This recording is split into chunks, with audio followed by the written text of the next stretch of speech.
بسم اللہ الرحمن الرحیم۔ انسانی سرشت پر اگر غور کیا جائے تو کچھ ایسے سوالات ہیں جن سوالات کے جوابات انسان اپنی پیدائش سے لے کر قبر کی آغوش میں چلے جانے تک ڈھونڈتا رہتا ہے، اور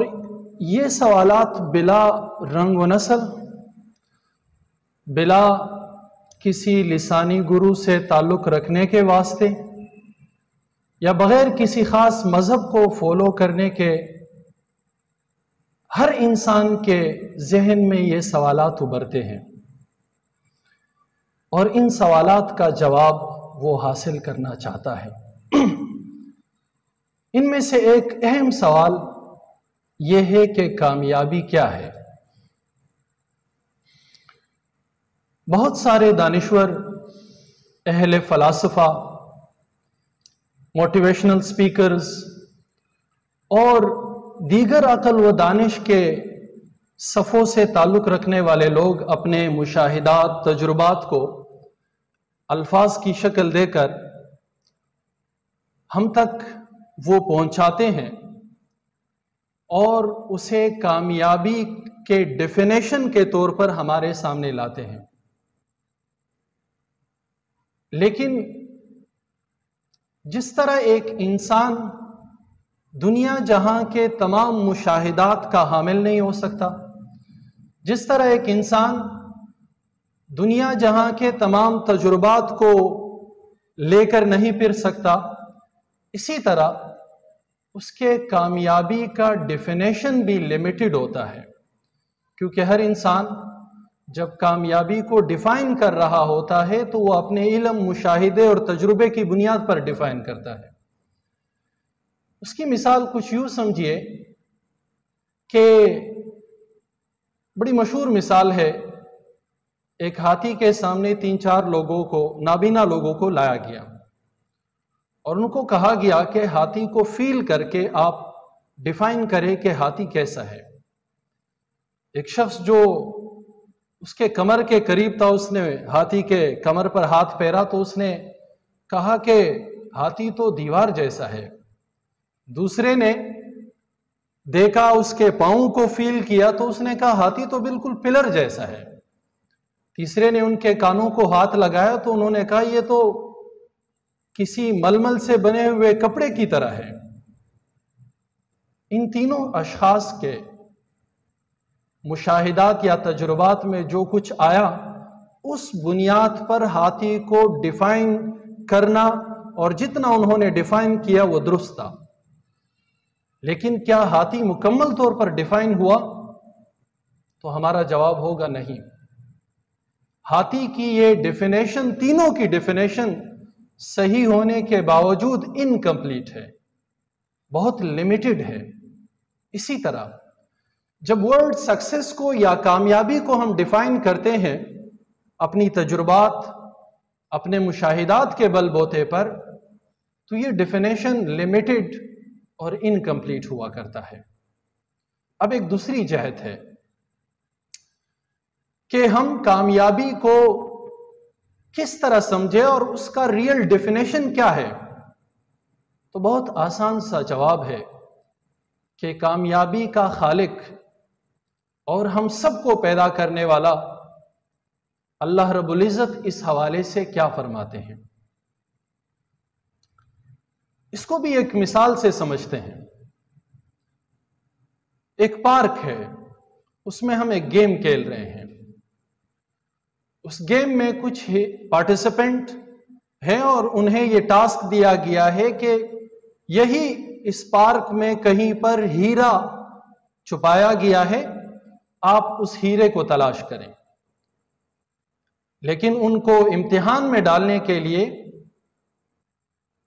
12-13 کچھ اور ہیرے نما جیسے اشکال یا چیزیں رکھی گئی ہیں جو ہیرے کی طرح دکھتی ہیں لیکن وہ ہیرا نہیں ہے، تاکہ یہ لوگ امتحان میں مبتلا ہو، ان کو آزمایا جا سکے اور ان کو یہ بھی بتایا جائے کہ اس ہیرے کو پانے کے لیے اسی پارک کے مڈ میں ایک کتاب ہے، ایک گائیڈ بک ہے، اور اس کے ساتھ ساتھ ایک ایلسٹریٹر بھی ہے۔ اس کتاب کی تشریح کرنے والا بھی موجود ہے۔ اگر آپ کو پتہ نہ کسی بھی میسج کا، کسی بھی پیغام کا سمجھ نہ آئے تو آپ ان سے پوچھ لیجئے یا کتاب میں دیکھ لیجئے، وہاں پر اصلی ہیرے کے خواص بھی موجود ہیں اور اصلی ہیرا کہاں رکھا ہے یہ بھی بتایا گیا ہے۔ تو کیا وہ بہت بیوقوف آدمی نہیں ہوگا، وہ پارٹیسپینٹ بہت ہی کم عقل نہیں ہوگا جو اس پورے ڈسکرپشن کے باوجود بھی اس گائیڈ بک کو ہاتھ نہ لگائے، اس شارح سے نہ پوچھے کہ بتاؤ ہیرا کہاں ہے، بلکہ اس کے بجائے وہ ہر جگہ جا کر ہر چمکنے والی چیز کو پرکھے کہ آیا یہ ہیرا ہے یا نہیں، یا اس کو ریئل میں ہیرا سمجھ بیٹھے۔ یقیناً یہ بیوقوف ہوگا جو اس ریئل گائیڈ بک کی طرف جانے کے بجائے ادھر ادھر بھٹکتا پھرے گا۔ یہی مثال اب دنیا کی سمجھ لیجئے۔ یہ دنیا ایک طرح سے دارالامتحان ہے۔ لِيَبْلُوَكُمْ أَيُّكُمْ أَحْسَنُ عَمَلًا، اللہ تعالیٰ فرماتے ہیں ہم نے موت اور حیات کو اس لیے پیدا کیا تاکہ ہم تمہارا امتحان لے سکیں کہ تم میں سے بہتر عمل کون کر کے آتا ہے، اور ہدایت کا یا کامیابی کا راستہ بھی بتا دیا۔ اب وہ گائیڈ بک جس طرح ہم نے مثال میں سمجھا وہ قرآن حکیم ہے، اور وہ شارح اس دنیا کی زندگی میں وہ جناب محمد الرسول اللہ صلی اللہ تعالی علیہ وسلم ہے۔ خود آپ صلی اللہ علیہ وسلم نے فرمایا ترکت فیکم امرین لن تضلوا ما تمسکتم بہما کتاب اللہ و سنت رسولی، میں تم میں دو چیزیں چھوڑ کر جا رہا ہوں،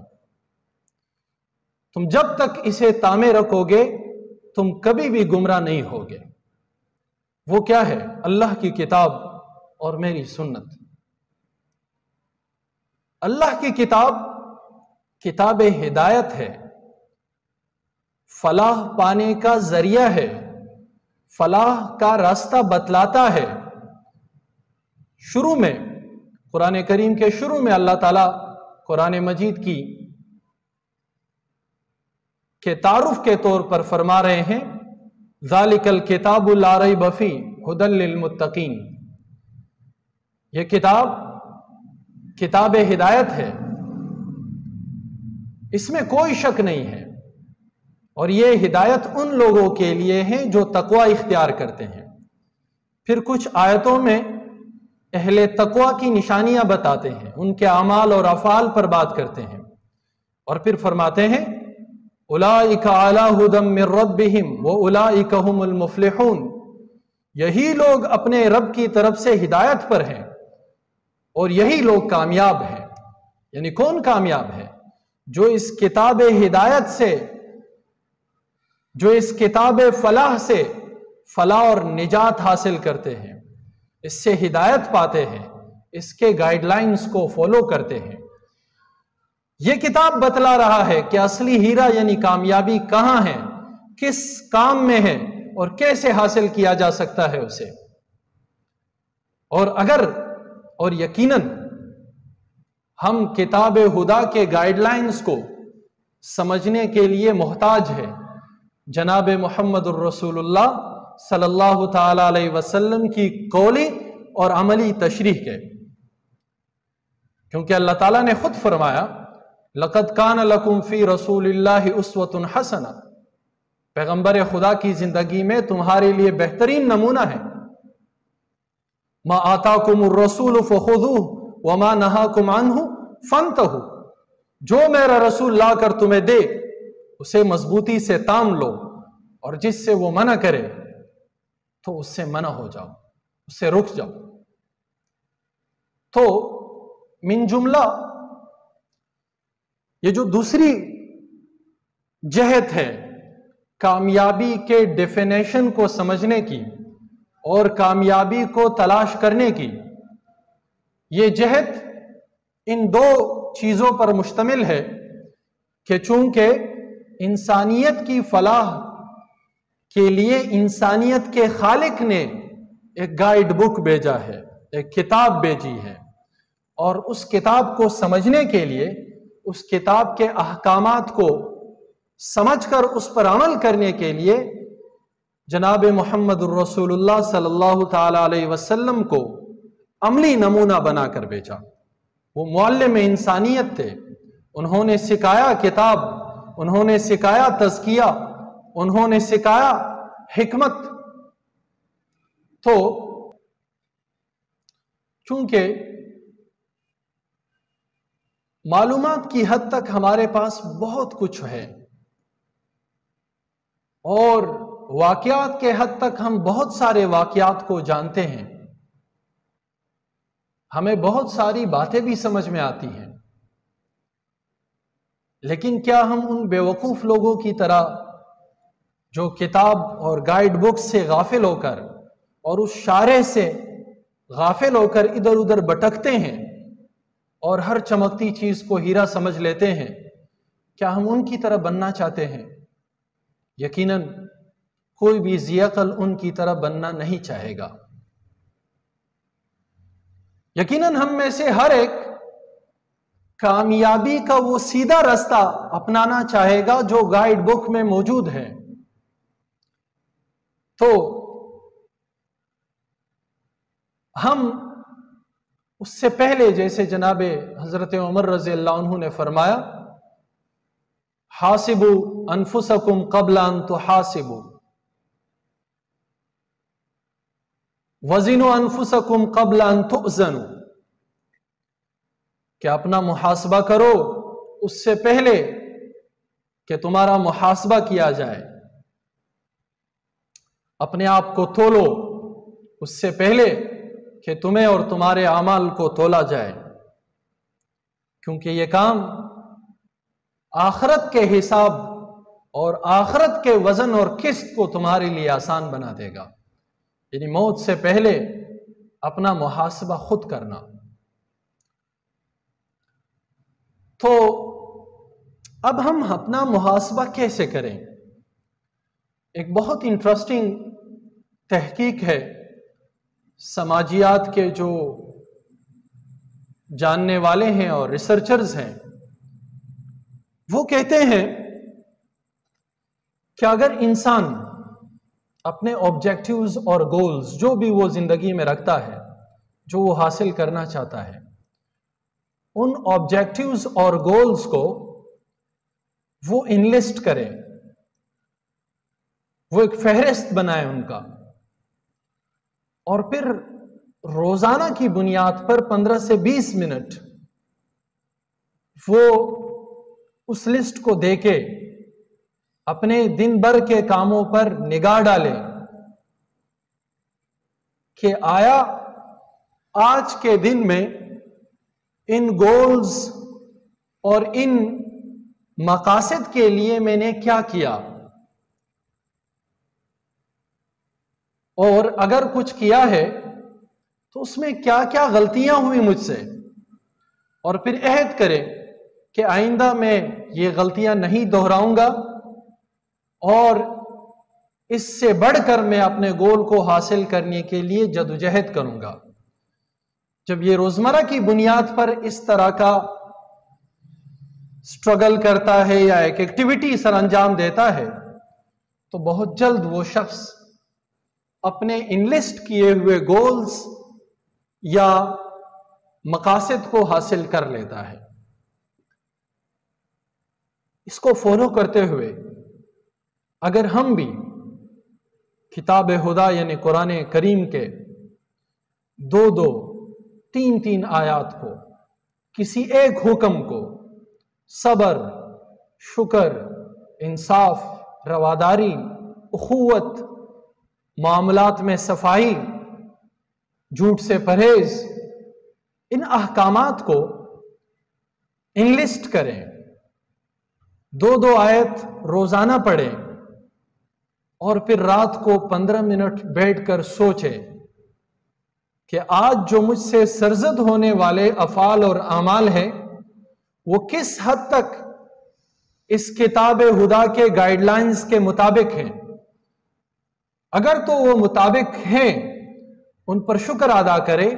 اور ان کے معیار کو بلند تر کرے، اور اگر وہ نہیں ہیں یا ان میں کچھ کوتاہی موجود ہے تو اس پر استغفار کریں اور پھر عہد کریں کہ انشاءاللہ اب کے بعد میں کتاب خدا کے ان ڈائریکشنز کو، ان ہدایات کو کبھی بھی نظر انداز نہیں کروں گا۔ یہ جو اپنا محاسبہ ہے روزمرہ کی بنیاد پر، امید ہے کہ یہ ہمارے معلومات کو، ہمارے علم کو ہمارے عمل میں ڈھالنے کے لیے رستہ ہموار کرے گا، اور انشاءاللہ ایک دن